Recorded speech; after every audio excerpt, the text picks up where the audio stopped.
Welcome to news navigator programme of Shankar IAS academy. ಇನ್ನು ಕೂಡ news navigator program ಅಂದ್ರೆ ಏನು ಅಂತ ಅರ್ಥ ಆಗಿಲ್ಲ ಅಂತ ಹೇಳಿದ್ರೆ, ಈ ನ್ಯೂಸ್ ನ್ಯಾವಿಗೇಟರ್ ಪ್ರೋಗ್ರಾಮ್ ಅಲ್ಲಿ ನಾವು ಒಂದೊಂದು ಆರ್ಟಿಕಲ್ ನ ತಗೊಂಡ್ಬಿಟ್ಟು ಮೇನ್ಸ್ ಪರ್ಸ್ಪೆಕ್ಟಿವ್ ಆಗಿ ಆರ್ಟಿಕಲ್ಸ್ ಗಳನ್ನ ತಗೊಂಡ್ಬಿಟ್ಟು ಆ ಆರ್ಟಿಕಲ್ ಅಲ್ಲಿ ಏನೆಲ್ಲ ಇದೆ ಅದನ್ನ ಅನಾಲಿಸಿಸ್ ನ ಮಾಡ್ಲಾಗತ್ತೆ.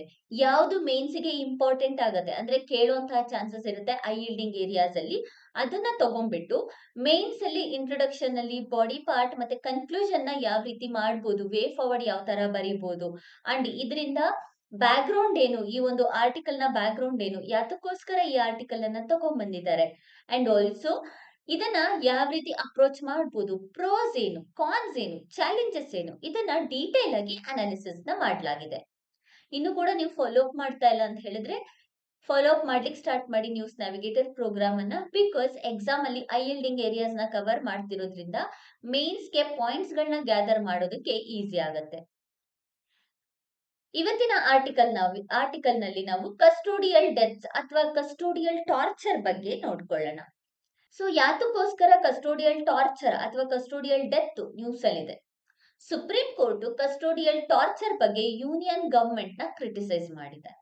ಸೊ ಯಾತಕ್ಕೋಸ್ಕರ ಕ್ರಿಟಿಸೈಸ್ ಮಾಡಿದೆ ಅಂತ ಹೇಳಿದ್ರೆ, 5 ವರ್ಷದ ಹಿಂದೆ ಎಲ್ಲಾ ಪೊಲೀಸ್ ಸ್ಟೇಷನ್ಸ್ ಗಳಲ್ಲೂ ಹಾಗೆಯೇ ಪೊಲೀಸ್ ಸ್ಟೇಷನ್ ಗಳಲ್ಲಿ ಹಾಗೂ ಸೆಂಟ್ರಲ್ ಏಜೆನ್ಸಿಗಳಾಗಿರುವಂತಹ ಸಿಬಿಐ ಆಗಿರ್ಬೋದು, ಇಡಿ ಎನ್ಫೋರ್ಸ್ಮೆಂಟ್ ಡೈರೆಕ್ಟರ್ಸ್ ಆಫೀಸ್ ಅಥವಾ ಎನ್ಐಎ, ಈ ಏರಿಯಾಸ್ ಗಳಲ್ಲಿ ಸಿಸಿಟಿವಿ ಕ್ಯಾಮೆರಾಸ್ ಇನ್ಸ್ಟಾಲ್ ಮಾಡಬೇಕು ಅಂತ ಹೇಳ್ಬಿಟ್ಟು ಡೈರೆಕ್ಷನ್ ನ ಕೊಟ್ಟಿರುತ್ತೆ. ಬಟ್ ಸೆಂಟ್ರಲ್ ಗವರ್ಮೆಂಟ್ ಇದನ್ನ ಮಾಡಿಲ್ಲ. ಈ ನಿಟ್ಟಿನಲ್ಲಿ ಯಾವುದೇ ಕ್ರಮವನ್ನ ಸೆಂಟ್ರಲ್ ಗವರ್ಮೆಂಟ್ ತಗೊಂಡಿಲ್ಲ. ಸೊ ಅದಕ್ಕೋಸ್ಕರ ಈಗ ಮತ್ತೆ ಸುಪ್ರೀಂ ಕೋರ್ಟ್ ಇದ್ರ ಬಗ್ಗೆ ಕ್ರಿಟಿಕ್ಸ್ ನ ನುಡಿದಿದೆ. ಈವನ್ ಸುಪ್ರೀಂ ಕೋರ್ಟ್ ಬೆಂಚ್ ಬಂದ್ಬಿಟ್ಟು ಕಸ್ಟೋಡಿಯಲ್ ಟಾರ್ಚರ್ ಕಂಟಿನ್ಯೂ ಆಗ್ತಿದೆ. ಎಸ್ಪೆಷಲಿ ರಾಜಸ್ಥಾನ್ ಒಂದನ್ನ ಸ್ಟೇಟ್ ಅನ್ನು ತಗೊಂಡ್ರೆ ನಾವು ಕಳೆದ 8 ತಿಂಗಳಿಂದ ಜಸ್ಟ್ 8 ಮಂತ್ಸ್ ಇಂದ ನಾವು ನೋಡ್ಕೊಂಡ್ರೆ ಆಲ್ಮೋಸ್ಟ್ ನಾವು 11 ಕಸ್ಟೋಡಿಯಲ್ ಡೆತ್ಸ್ ಗಳನ್ನ ನೋಡ್ಬೋದು ಅಂತ ಹೇಳ್ಬಿಟ್ಟು ಒಂದು ಸ್ಯಾಡ್ ರಿಯಾಲಿಟಿಯನ್ನ ಸುಪ್ರೀಂ ಕೋರ್ಟ್ ಜಡ್ಜ್ ಅಥವಾ ಸುಪ್ರೀಂ ಕೋರ್ಟ್ ಬೆಂಚ್ ಹೇಳಿದೆ. ಇದನ್ನ ಇವಾಗಾದ್ರೂ ಕೂಡ ನಾವು ಸರಿ ಮಾಡ್ಕೋಬೇಕು, ಕಂಟ್ರೋಲಿಗೆ ತರಬೇಕು ಅನ್ನೋದು ಜುಡಿಷಿಯರಿಯ ಮೇನ್ ಇಂಟೆನ್ಷನ್. ಸೊ ಈ ವರ್ಡಿಕ್ಟ್ ನ ಮೂಲಕ ಕಸ್ಟೋಡಿಯಲ್ ಟಾರ್ಚರ್ ಅಂದ್ರೆ ಏನು, ಯಾಕೆ ಕಸ್ಟೋಡಿಯಲ್ ಟಾರ್ಚರ್ ಮುಂದುವರಿತಿದೆ, ಅದಕ್ಕೋಸ್ಕರ ಇರುವಂತಹ ಲೀಗಲ್ ಸೇಫ್ ಗಾರ್ಡ್ಸ್ ಮತ್ತೆ ಕಾನ್ಸ್ಟಿಟ್ಯೂಷನಲ್ ಸೇಫ್ ಗಾರ್ಡ್ಸ್ ಏನೇನು ಅಂತ ಹೇಳ್ಬಿಟ್ಟು ಡೀಟೇಲ್ ಆಗಿ ನೋಡ್ಕೊಬರೋಣ. Welcome to news navigator programme of Shankar IAS Academy. What is custodial torture? Custodial torture ಅಂದ್ರೆ ಏನು? ಒಬ್ಬ ಖೈದಿ ಪೊಲೀಸ್ ಸ್ಟೇಷನ್ ಅಲ್ಲಿ ಇದ್ದಾಗ ಫಿಸಿಕಲಿ ಅಥವಾ ಮೆಂಟಲಿ ಸಫರ್ ಆಗೋದ್ರಿಂದ ಅವರ ಡೆತ್ ಆಗುವಂತಹ ಚಾನ್ಸಸ್ ಇರುತ್ತೆ. ಡೆತ್ ಆಗೋದನ್ನ ನಾವು ಕಸ್ಟೋಡಿಯಲ್ ಡೆತ್ ಅಂತ ಹೇಳಿ ಕರಿತೀವಿ. ಬಿಕಾಸ್ ಪೊಲೀಸ್ ಸ್ಟೇಷನ್ ಪ್ರಿಮೈಸಸ್ ಅಲ್ಲಿ ಡೆತ್ ಆಗ್ತದೆ. Not only police station, even CBI, NIA ಮತ್ತೆ ಇಡಿ, ಈ ರೀತಿಯ ಸೆಂಟ್ರಲ್ ಏಜೆನ್ಸಿ ಏನಿದೆ ಇಲ್ಲಿ ಕೂಡ ಫಿಸಿಕಲ್ ಅಬ್ಯೂಸ್ ಅಥವಾ ಫಿಸಿಕಲ್ ಟಾರ್ಚರ್ ಅಥವಾ ಮೆಂಟಲ್ ಟಾರ್ಚರ್ ಇಂದ ಡೆತ್ ಆದ್ರೆ, ಸಫರ್ ಆಗ್ತಿದ್ರೆ ಅದನ್ನ ಕಸ್ಟೋಡಿಯಲ್ ಟಾರ್ಚರ್ ಅಥವಾ ಕಸ್ಟೋಡಿಯಲ್ ಡೆತ್ ಅಂತ ಹೇಳ್ಬಿಟ್ಟು ಕರಿತೀವಿ. ಈ ಕಸ್ಟೋಡಿಯಲ್ ಡೆತ್ ಹ್ಯೂಮನ್ ರೈಟ್ಸ್ ಹಾಗೂ ಡಿಗ್ನಿಟಿಯನ್ನ ವಯೋಲೇಟ್ ನ ಮಾಡ್ತಿದೆ. ಯಾರ ಹ್ಯೂಮನ್ ಲೈಫ್ ಮತ್ತೆ ಡಿಗ್ನಿಟಿಯನ್ನ ವಯೋಲೇಟ್ ಮಾಡ್ತಿದೆ? ಒಬ್ಬ ಪರ್ಸನ್ ಇಂಡಿವಿಜುವಲ್ ನ ಡಿಗ್ನಿಟಿ ಮತ್ತೆ ಅವನ ಹ್ಯೂಮನ್ ರೈಟ್ಸ್ ನ ವಯೋಲೇಟ್ ಮಾಡ್ತಿದೆ. ಸೊ ಕಸ್ಟೋಡಿಯಲ್ ಟಾರ್ಚರ್ ಅಂದ್ರೆ ಏನು ಅಂತ ಹೇಳ್ಬಿಟ್ಟು ಗೊತ್ತಾಯ್ತು. ಕಸ್ಟೋಡಿಯಲ್ ಟಾರ್ಚರ್ ಅಂತ ಅಂದ್ರೆ 2 ಪಾಯಿಂಟ್ ಅನ್ನ ನೆನ್ಪಿಡ್ಕೊಳ್ಳಿ. ಒಂದು ಫಿಸಿಕಲ್ ಹಾಗೆಯೇ mental sufferings in the premises of police station, CBI, central agencies ಅಂತ ಹೇಳಿ ನೆನ್ಪಿಡ್ಕೊಂಡ್ರೆ ಸಾಕು. ನೆಕ್ಸ್ಟ್ ಕಸ್ಟೋಡಿಯಲ್ ಟಾರ್ಚರ್ ಅಲ್ಲ ಇರುವಂತಹ ಟೈಪ್ಸ್ ಯಾವ್ದ್ಯಾವ್ದು? ಒಂದು ಫಿಸಿಕಲ್ ಟಾರ್ಚರ್, ಎರಡನೇದಾಗಿ ಸೈಕಾಲಜಿಕಲ್ ಟಾರ್ಚರ್. ಫಿಸಿಕಲ್ ಟಾರ್ಚರ್ ಅಂದ್ರೇನು, ಸೈಕಾಲಜಿಕಲ್ ಟಾರ್ಚರ್ ಅಂದ್ರೆ ಏನು? ಫಿಸಿಕಲ್ ಟಾರ್ಚರ್ ಅಂತ ಹೇಳಿದ್ರೆ ಈ ಟಾರ್ಚರ್ ಅಲ್ಲಿ ಒಡೆಯೋದು, ಎಲೆಕ್ಟ್ರಿಕ್ ಶಾಕ್ ಕೊಡೋದು, ಸಫೋಕೇಟ್ ನ ಮಾಡೋದು. ನಾವು ಕೆಲವೊಂದು ಸೀರೀಸ್ ಗಳನ್ನ ನೋಡಿದ್ರೆ ಅಲ್ಲಿ ಗೊತ್ತಾಗತ್ತೆ ಯಾವ ರೀತಿ ಸಫೋಕೇಶನ್ ಅಲ್ಲಿ ಇಟ್ಟಿರ್ತಾರೆ ಅಂತ ಹೇಳ್ಬಿಟ್ಟು. ಸೆಕ್ಷುಯಲ್ ವಯಲೆನ್ಸ್ ನ ಮಾಡೋದು, ಮೆಡಿಕಲ್ ಕೇರ್ ಅನ್ನ ಕೊಡದೇ ಇರೋದು, ಇದೆಲ್ಲದೂ ಕೂಡ ಫಿಸಿಕಲ್ ಟಾರ್ಚರ್ ಅಂಡರ್ ಅಲ್ಲಿ ಬರುತ್ತೆ. ಇನ್ನ ಸೈಕಾಲಜಿಕಲ್ ಟಾರ್ಚರ್ ಅಂದ್ರೆ ಏನು? ಸೈಕಾಲಜಿಕಲ್ ಟಾರ್ಚರ್ ಅಂದ್ರೆ ಮೆಂಟಲಿ ಅವ್ರಿಗೆ ಡಿಸ್ಟರ್ಬ್ ಮಾಡೋದು, ಅಂದ್ರೆ ಎದುರಿಸೋದು, ಬೆದರಿಕೆ ಹಾಕೋದು, ನಿದ್ದೆ ಮಾಡೋಕ್ ಬಿಡದೇ ಇರೋದು, ಇದೆಲ್ಲದೂ ಕೂಡ ಸೈಕಾಲಜಿಕಲ್ ಟಾರ್ಚರ್ ಅಂಡರ್ ಅಲ್ಲಿ ಬರುತ್ತೆ. ಇದ್ರ ಜೊತೆಗೆ ಮೂರನೇದಾಗಿ ಕೊಹೆರ್ಸಿವ್ ಡಿಟೈನೀಸ್. ಏನು ಕೊಹೆರ್ಸಿವ್ ಡಿಟೈನಿಂಗ್ ಅಂತ ಹೇಳಿದ್ರೆ, ಇಲ್ಲಿ ಅವ್ರಿಗೆ ತೀವ್ರವಾದಂತಹ ಒತ್ತಡವನ್ನ ಹಾಕ್ತಾರೆ. ಸೊ ಈ ರೀತಿಯಾದಂತಹ 3 ಕಸ್ಟೋಡಿಯಲ್ ಟಾರ್ಚರ್ ನ ಅಥವಾ ಕಸ್ಟೋಡಿಯಲ್ ಡೆತ್ ಅಲ್ಲಿ ಇರುವಂತಹ ಟೈಪ್ಸ್ ಗಳನ್ನ ನೋಡ್ಬೋದಾಗತ್ತೆ. ಇನ್ನ ಕಸ್ಟೋಡಿಯಲ್ ಡೆತ್ಸ್ ಅಲ್ಲಿ ರಿಲೇಟೆಡ್ ಇರುವಂತಹ ಫ್ಯಾಕ್ಟ್ಸ್ ಅಥವಾ ಫಿಗರ್ಸ್ ಬಗ್ಗೆ ನೋಡ್ಕೊಂಡ್ರೆ, ಬಿಕಾಸ್ ಇದನ್ನ ನಾವು ಇಂಟ್ರೊಡಕ್ಷನ್ ಅಲ್ಲಿ ಯೂಸ್ ಮಾಡ್ಕೊಬಹುದು ಕಸ್ಟೋಡಿಯಲ್ ಟಾರ್ಚರ್ ಅಂತ ಬಂದಾಗ. ಸೊ 2016 ಮತ್ತೆ 22ರ ಪ್ರಕಾರ, 2016 ಮತ್ತೆ 2022ರ ಪ್ರಕಾರ ತಮಿಳ್ನಾಡು ಸ್ಟೇಟ್ ಅಲ್ಲಿ 490 ಕಸ್ಟೋಡಿಯಲ್ ಡೆತ್ಸ್ ಆಗಿದೆ. ಇದನ್ನ ರಿಪೋರ್ಟ್ ಕೂಡ ಮಾಡಲಾಗಿದೆ. ಸೊ ತಮಿಳ್ನಾಡಲ್ಲಿ ಆಗಿರುವಂತಹ ಈ 490 ಡೆತ್ ಅನ್ನ ನಾವು ಸದರ್ನ್ ಸ್ಟೇಟ್ಸ್ ಅಲ್ಲಿ ಹೈಯೆಸ್ಟ್ ಅಂತಾನೆ ಕರಿಬಹುದಾಗತ್ತೆ. ನಂತರ Uttar Pradesh. So custodial death ಅಲ್ಲಿ ಉತ್ತರ ಪ್ರದೇಶ್ ಫಸ್ಟ್ ಪ್ಲೇಸ್ ಅಲ್ಲಿ ಇರೋದು. ಉತ್ತರ ಪ್ರದೇಶ್ ಹೈಯೆಸ್ಟ್ ನಂಬರ್ ಅನ್ನ ರೆಕಾರ್ಡ್ ಮಾಡಿದೆ. ಎಷ್ಟು ಅಂತ ಹೇಳಿದ್ರೆ 2630 ಡೆತ್ ಗಳನ್ನ ಇಲ್ಲಿ ಕಸ್ಟೋಡಿಯಲ್ ಡೆತ್ ಅನ್ನ ರೆಕಾರ್ಡ್ ಮಾಡಿದೆ. ನೆಕ್ಸ್ಟ್ ಕಾನ್ಸ್ಟಿಟ್ಯೂಷನಲ್ ಸೇಫ್ ಗಾರ್ಡ್ ಅಥವಾ ಲೀಗಲ್ ಸೇಫ್ ಗಾರ್ಡ್ ಬಗ್ಗೆ ಮಾತಾಡೋಣ. ಮೊದಲಿಗೆ ಆರ್ಟಿಕಲ್ 14 ಯಾವ್ದ್ರ ಬಗ್ಗೆ ಮಾತಾಡುತ್ತೆ? Equality before the law and equal protection of law ಬಗ್ಗೆ ಮಾತಾಡುತ್ತೆ. ಯಾರು ಕೂಡ ಯಾವ ಅಫಿಷಿಯಲ್ಸ್ ಆಗಿರ್ಬೋದು ಅಥವಾ ಯಾವ ಏಜೆನ್ಸಿ ಕೂಡ ಆಗಿರ್ಬೋದು, ಯಾರು ಕೂಡ ಲಾಗಿಂತ ದೊಡ್ಡವರು ಅಲ್ಲ, ಮೇಲ್ ಅಲ್ಲ ಅನ್ನೋದನ್ನ ಆರ್ಟಿಕಲ್ 14 ಹೇಳುತ್ತೆ. ಸೊ ಇದು ಕಸ್ಟೋಡಿಯಲ್ ಟಾರ್ಚರ್ಗೆ ಅಥವಾ ಕಸ್ಟೋಡಿಯಲ್ ಡೆತ್ ಬಗ್ಗೆ ಸಪೋರ್ಟ್ ಮಾಡುವಂತಹ ಕಾನ್ಸ್ಟಿಟ್ಯೂಷನಲ್ ಪ್ರಾವಿಷನ್ ಆಗಿದೆ. ಇನ್ನು ಆರ್ಟಿಕಲ್ 21 ಏನ್ ಹೇಳುತ್ತೆ? Right to life and personal liberty ಬಗ್ಗೆ ಹೇಳುತ್ತೆ. ಸೊ ಇದರಲ್ಲಿರುವಂತಹ ಟಾರ್ಚರ್, ಕ್ರುಯಾಲಿಟಿ, ಇನ್ಹ್ಯೂಮನ್ ಬಿಹೇವಿಯರ್, ಇದರಿಂದ ಫ್ರೀಡಮ್ ಇರುತ್ತೆ ಅನ್ನೋದನ್ನ ಖುದ್ದಾಗಿ ಆರ್ಟಿಕಲ್ 21 ಅಂಡರ್ ಅಲ್ಲಿ ನಾವು ಸ್ಪೆಸಿಫಿಕಲಿ ನೋಡ್ಬೋದಾಗತ್ತೆ. ಸೊ ಆರ್ಟಿಕಲ್ 21 ಇಂದ ನಮ್ಗೆ ಈಗ ಆಗ್ತಿರುವಂತಹ ಟಾರ್ಚರ್ ಅನ್ನ ಖಂಡಿಸೋದಕ್ಕೆ ಫಂಡಮೆಂಟಲ್ ರೈಟ್ಸ್ ಸಪೋರ್ಟ್ ಮಾಡ್ತಿದೆ. ಇನ್ನ ಫಂಡಮೆಂಟಲ್ ರೈಟ್ಸ್ ಆಗಿರುವಂತಹ article 20 of 1 and article 20 of 3 individual ನ ಪ್ರೊಟೆಕ್ಟ್ ಮಾಡುತ್ತೆ ಅಲ್ವಾ ಈ ಆರ್ಟಿಕಲ್ಸ್ ಗಳು.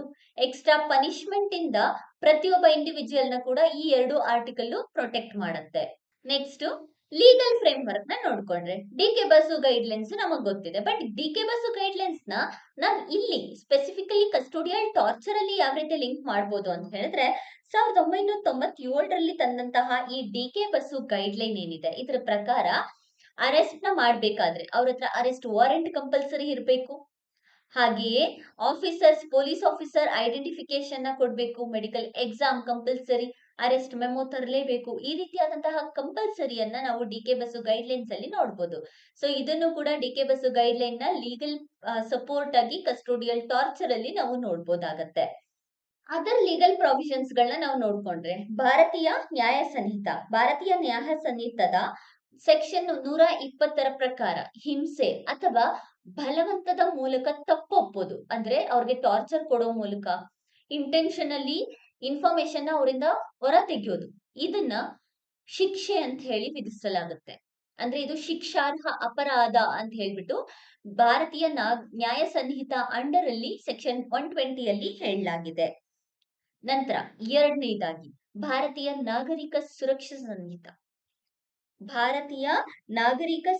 ಸಂಹಿತ ಸೆಕ್ಷನ್ 35 ಪ್ರಕಾರ, ಸೆಕ್ಷನ್ 35 ಏನ್ ಹೇಳುತ್ತೆ ಅಂತ ಹೇಳಿದ್ರೆ, ಪ್ರತಿಯೊಂದು ಅರೆಸ್ಟ್ ಹಾಗೂ ಡಿಟೆನ್ಷನ್ಸ್ ಗಳಲ್ಲಿ ಲೀಗಲಿ ವ್ಯಾಲಿಡ್ ಅಥವಾ ಕ್ಲಿಯರ್ ಡಾಕ್ಯುಮೆಂಟ್ ಪ್ರೊಸೀಜರ್ ನ ಫಾಲೋ ಮಾಡಬೇಕು.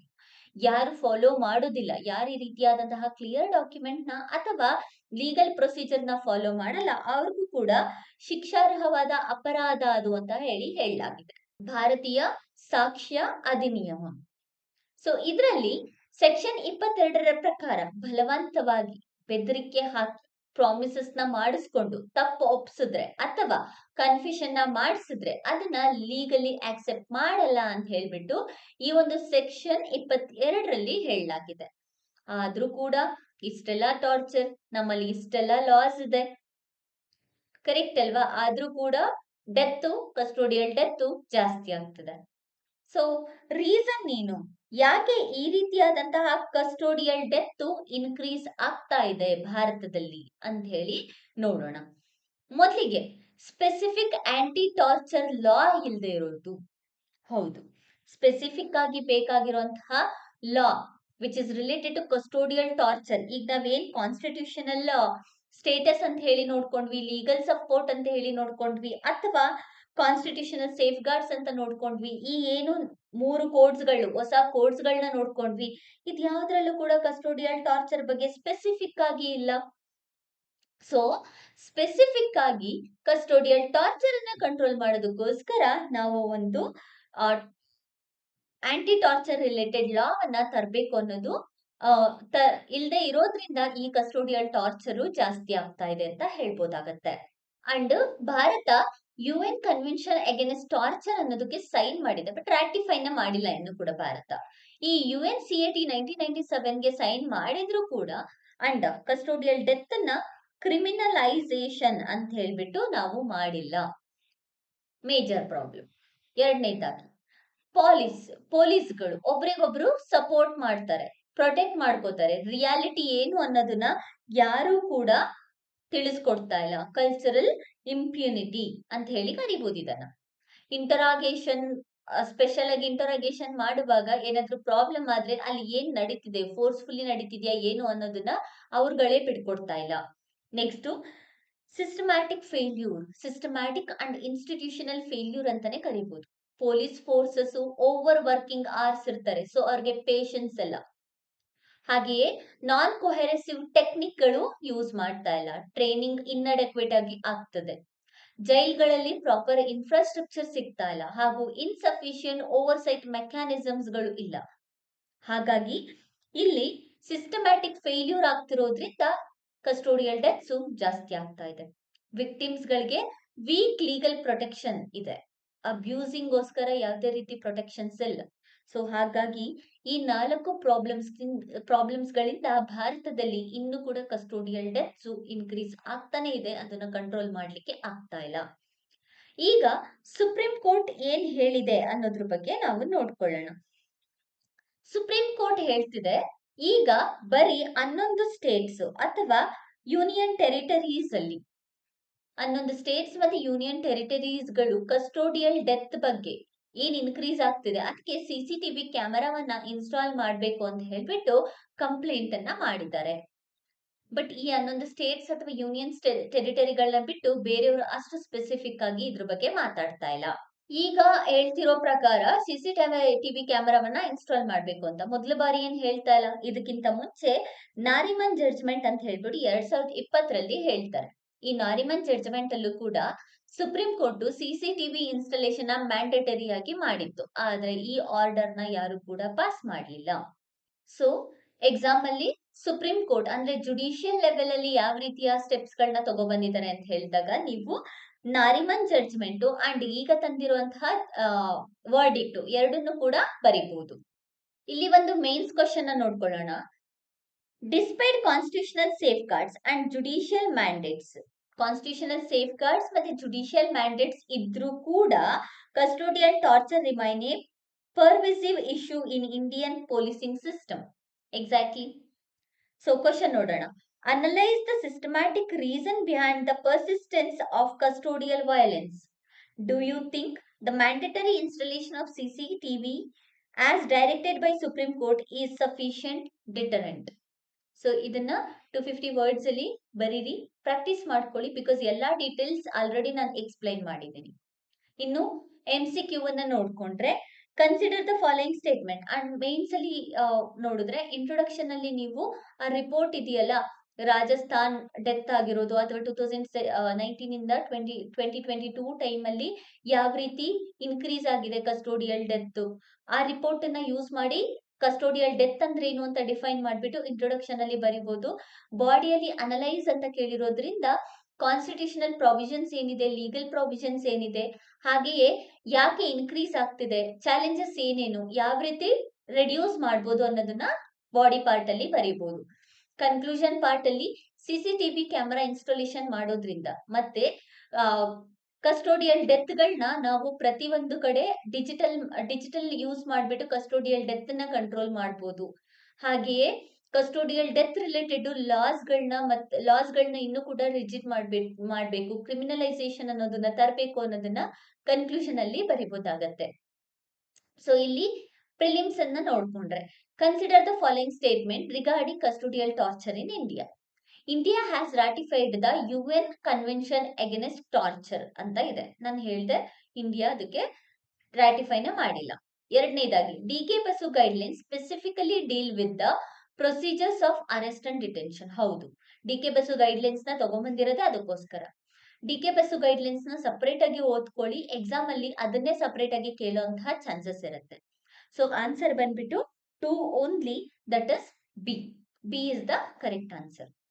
ಸೊ ಈ ರೀತಿಯಲ್ಲಿ ನೀವು ಅನಾಲಿಸಿಸ್ ನ ಮಾಡಿ ಓದಿದ್ರೆ ನಿಮ್ಗೆ ಎಕ್ಸಾಮ್ ಹತ್ರ ಬರುವಾಗ ಫ್ಯಾಕ್ಟ್ಸ್ ಗಳನ್ನ ಮಗ್ಅಪ್ ಮಾಡೋ ಅವಶ್ಯಕತೆ ಇರೋದಿಲ್ಲ. ಮಗ್ಅಪ್ ಮಾಡಿದ್ರೆ ಅದು ಮರ್ತೋಗುತ್ತೆ. ಅದೇ ನೀವು ಡಿಟೈಲ್ ಅನಾಲಿಸಿಸ್ ಅನ್ನ ಮಾಡ್ಕೊಂಡ್ರೆ ಈಸಿಯಾಗಿ ನೆನಪಿರುತ್ತೆ, ಮತ್ತೆ ಈಸಿಯಾಗಿ ಆನ್ಸರ್ ಮಾಡೋದಕ್ಕೂ ಕೂಡ ಹೆಲ್ಪ್ ಆಗತ್ತೆ. ಸೊ ಇದೇ ರೀತಿಯಾದಂತಹ ಹೆಚ್ಚಿನ ವಿಡಿಯೋಸ್ಗಾಗಿ ನಮ್ಮ ಚಾನೆಲ್ ನ ಶೇರ್ ಮಾಡಿ ಮತ್ತೆ ಸಬ್ಸ್ಕ್ರೈಬ್ ಮಾಡಿ. Thank you for watching.